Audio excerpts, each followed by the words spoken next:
Coba kita dengar dulu dari Pak Menteri, Gus Ipul, bagaimana soal akurasi data dan juga perolehan data itu yang sering menjadi masalah. Iya, tadi sudah saya sampaikan ya, dari awal Presiden titip kepada kami untuk memperbaiki data. Selama ini pemerintah itu memiliki banyak data. Di kementerian-kementerian ada data sendiri, kadang di lembaga ada data sendiri, pemerintah daerah juga ada data sendiri. Jadi datanya tersebar di berbagai tempat. Dan bahkan satu dengan yang lain kadang-kadang tidak sejalan. Maka itulah sebelum dilantik kami sudah dipesan oleh Bapak Presiden agar mulailah bekerja dengan data yang akurat. Dan untuk itu kemudian Presiden menerbitkan ini data tunggal. Untuk pertama kalinya Indonesia sekarang sudah memiliki data tunggal sosial dan ekonomi nasional. Ini sudah mulai sejak Februari diterbitkan impresnya. Nah sejak itu kita mulai terus memperbaiki data berbekal data tunggal yang merupakan kumpulan dari pangkalan-pangkalan data kemudian dipadankan, diberi kriteria tertentu oleh BPS, lalu kemudian sekarang kita punya data itu dan sudah ada rankingan. Artinya ada desil 1, 2, 3 sampai 10. Jadi kita sudah paling enggak punya data yang lebih konkret. Tapi pertanyaannya adalah apakah data ini akurat?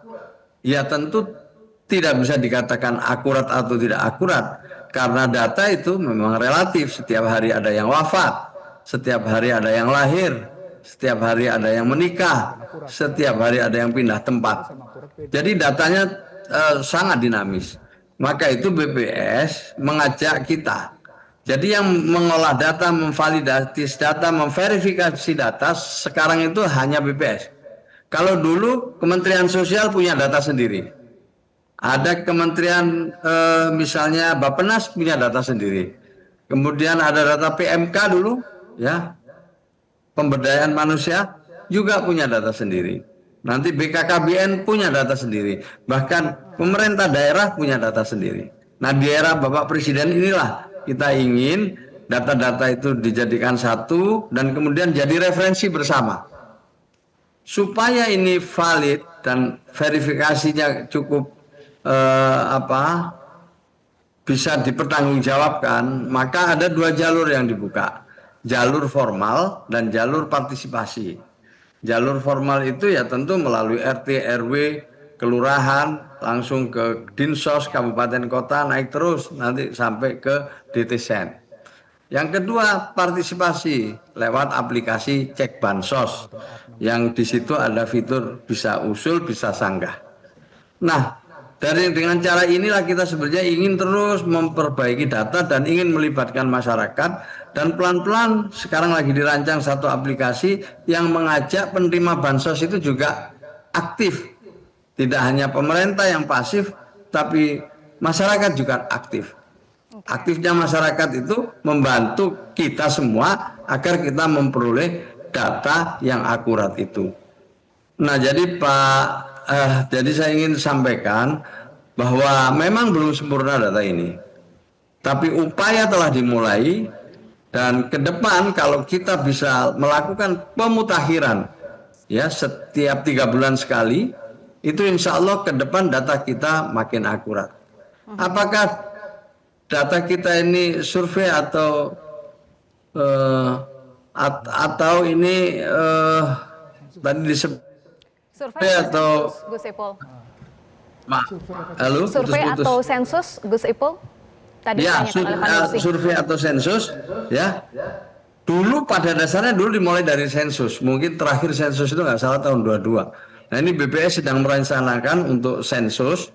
Tapi sebelum sensus bisa dimulai, kita bisa mulai dengan verifikasi, validasi dengan sumber daya yang dimiliki oleh Kementerian Sosial maupun oleh BPS, melakukan ground check. Atau yang kedua tadi mengajak masyarakat untuk turut berpartisipasi. Baik, ya kita akui aja lah bahwa memang dulu data kita yaitu kadang-kadang berasal dari titipan-titipan yang itu membuat tadi ada ketidaksesuaian.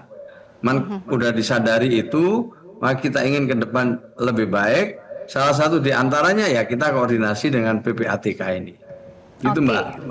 Baik, Gus Ipul, berbagai perbaikan seperti data tunggal sosial ekonomi nasional, kemudian upaya pemutakhiran 3 bulan sekali termasuk melibatkan masyarakat. Apakah itu cukup? Tidak. Pertama, kenapa saya bilang tidak cukup? Yang disebut oleh Gus Ipul tadi modelnya model top down bottom up namanya. Dalam konstruksi top down bottom up itu terpulang nanti siapa yang tokoh masyarakat di situ.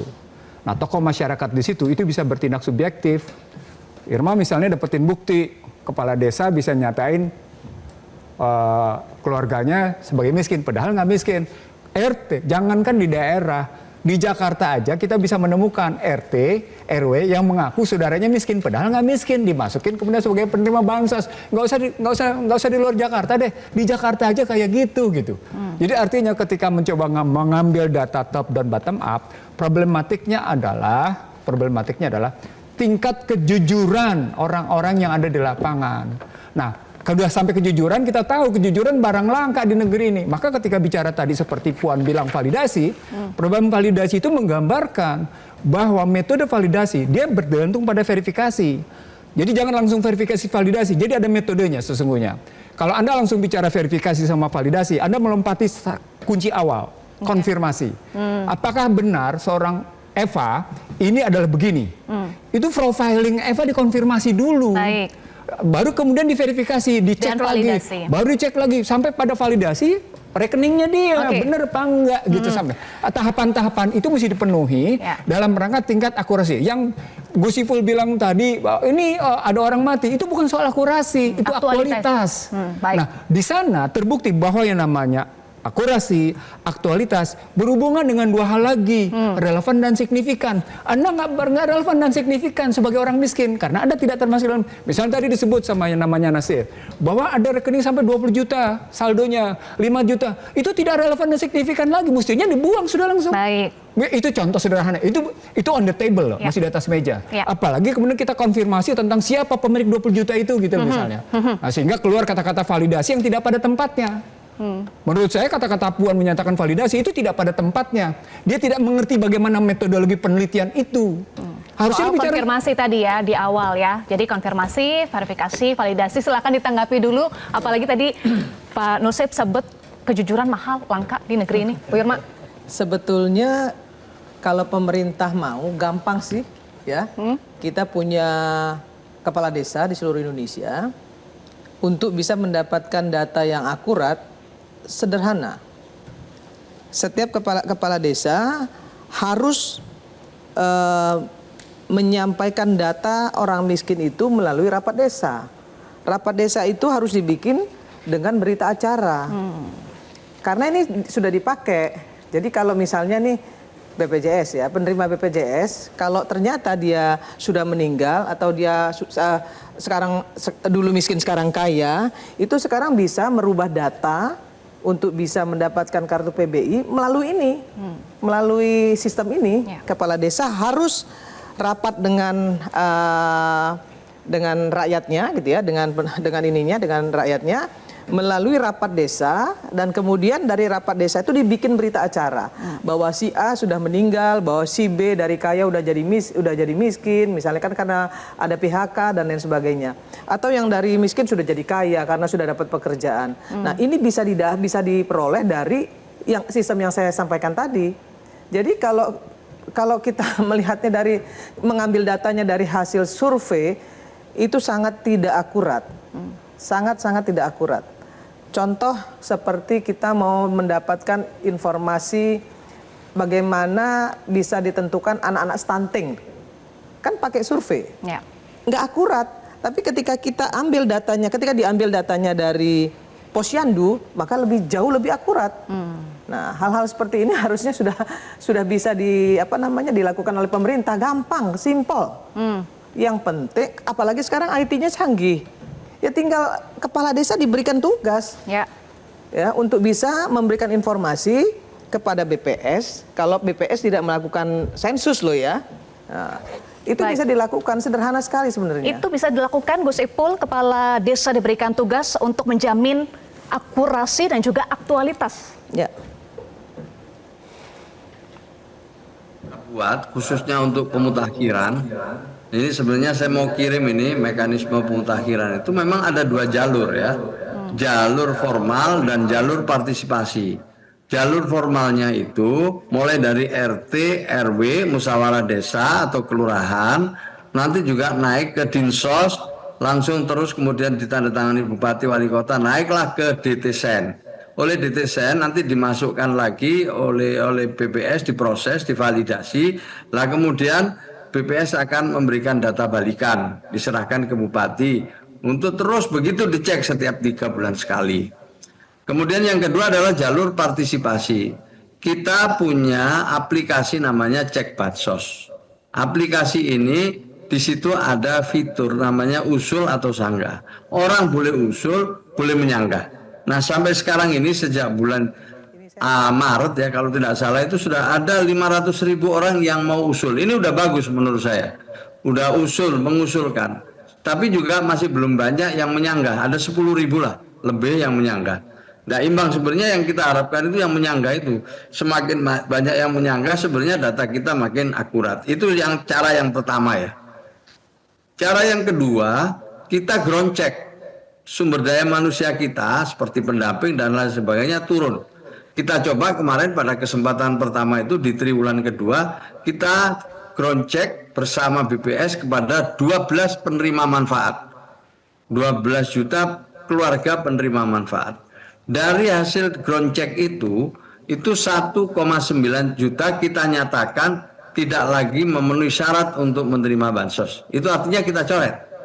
Jadi upaya-upaya seperti ini sudah kita lakukan. Ini sesuai arahan oleh Presiden Prabowo. Jadi kita perbaiki terus. Apa sudah sempurna? Saya nyatakan belum. Memang belum, kita harus akui ini belum sempurna.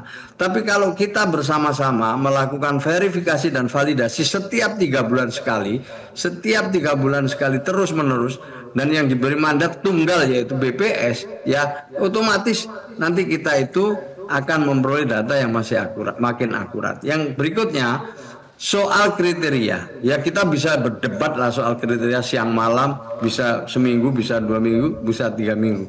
Tapi setidak-tidaknya sekarang itu BPS punya 39 kriteria yang nanti ini kita akan masukkan juga di dalam cek bansos supaya masyarakat yang mau usul atau sanggah juga memasukkan ya atau mengisi beberapa indikator-indikator yang telah ditetapkan oleh BPS itu sehingga kita bisa mengukur secara bersama-sama. Baik. Jadi sebenarnya ini adalah upaya yang memang bertahap untuk memperbaiki sasaran itu dengan memperbaiki data. Kita terus-menerus ini siang malam sampai kita ke PPATK ini dan kita yang menyerahkan. Bukan kita disuruh orang atau memang kita ingin menyerahkan dan itu atas izin Presiden, kita yang punya inisiatif untuk supaya diperiksa ya penerima bansos kita ini karena yang menerima bansos ini jauh sebelum saya jadi menteri.